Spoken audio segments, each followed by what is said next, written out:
দেখো গাইস, এখন হচ্ছে গিয়ে সকাল 7টা মতো বাজে। আর আমি তো কালকে গিয়ে কাঁচা সবজি বাজার করে নিয়ে এসেছি, কিন্তু মাছটা না আর মাংসটা সকালবেলায় পাওয়া যায়। তো সেই জন্য এখন আমি কিনতে যাবো ওগুলো। তারপরে রান্নাটাও আছে, এবার জানি না কী হবে। আর ভীষণ আমি এক্সাইটেড। আর এখন তো কোনো গাড়ি পাওয়া যাচ্ছে না, জানি না কী হবে। আমি রাস্তার সামনেই দাঁড়িয়ে রয়েছি, দেখো দাঁড়িয়ে রয়েছি, একটা গাড়িও আসছে না। দেখি কখন গাড়ি আসে আর আমি যাবো বাজারে। আর এদিকে দেখো অনেকক্ষণ পর কিন্তু মামা চলে এসেছিলো। তো মামার গাড়িতেই চলে এসেছি কুটিপাড়া বাজার। আর এখান থেকে আমি না কিছু মাছ নিয়ে নিয়েছিলাম, আর তারপরে না গ্রসারির কিছু জিনিস বাকি ছিল, তো ওটাই আর কি নিতে এসেছিলাম।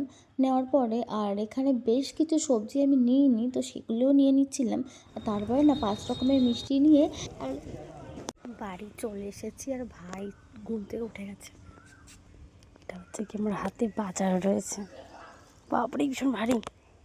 আর হ্যাঁ, এখান দিয়েও কী কী নিয়ে এসেছি সেগুলো তোমাদের সাথে শেয়ার করলাম, আর পরে থাকবে কী কী রান্না করেছি। চলো তাহলে, বাই বাই।